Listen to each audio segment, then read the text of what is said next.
Hi there, so something I want to talk about in this video, and I'll try and keep it brief, but it is a topic that is very close to my heart.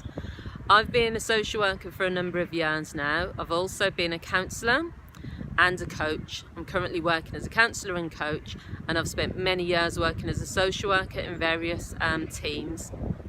Something that's coming up quite a lot for my clients at the moment is they're struggling with trauma that they've suffered as a child, and that could be any type of abuse, physical, sexual, emotional, and they're now adults and they're trying to process what has happened to them, but also the trauma is having an impact on their life, how they feel about themselves, how they interact with others, and how they function on a day-to-day basis. So the brain is a very, very powerful organ. Now, things that have happened to you when you were very, very young, the brain wants to protect you. So in many times, it will put these things to the back of your mind, and it won't process them as memories. In fact, they won't be processed at all. They'll just be kind of suppressed. Now, what happens is you sometimes either forget that this trauma has occurred, or you're aware of it occasionally, but you do not continuously think about it. And the reason for that is because the brain doesn't want you to be walking around every day feeling, oh, this is a bad thing that's happened to me, and then having negative feelings associated with it. However, what happens is you can then be triggered by the events through something that has actually nothing to do with it, is what happened. So an example could be, you could be in the supermarket and you could see someone who reminds you of the perpetrator who has committed this trauma against you. Now, you're not even probably aware at the time of what's happening, but because of seeing this person and it triggering something within you, that can then provide either a flashback, or it can lead to you then going back to that time of when that event happened to you.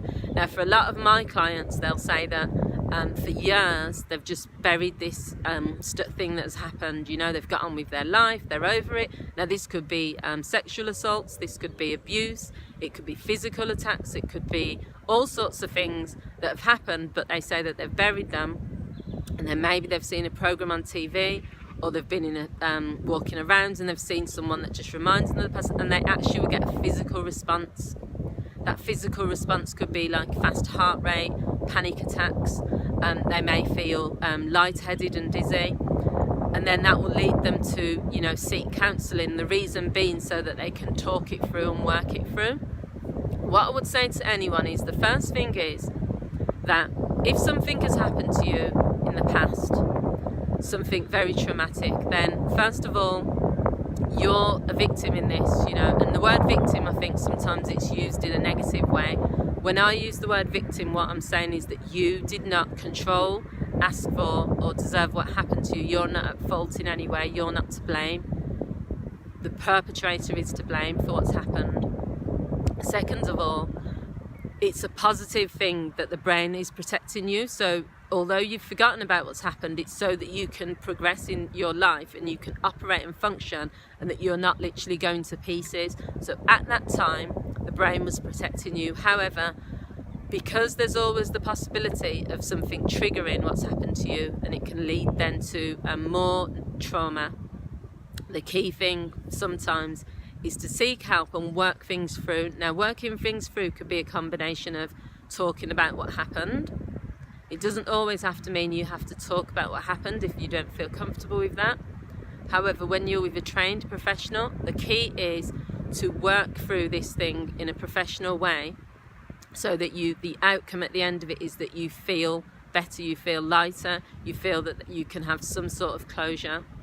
So what I would say to anyone, that if you are going through something that the trauma that you experienced when you were a child, or from many, many years ago, or it could even be just a few years ago, maybe you were mugged or something happened to you where you were violated, but you just haven't, you felt that you'd come to terms with it, but then recently you've realised you haven't, then I'm here as a counsellor. If you want to connect with me and get in touch with me, then I'd be happy to work with you. But if you don't want to go for counselling, you can also find many informative videos on YouTube. You can also find other ways of dealing with this, but don't put pressure on yourself to get over it, as people say, because I don't think you'll ever get over completely a trauma. Don't try and ignore it or distract yourself, because it's always still going to be remaining there.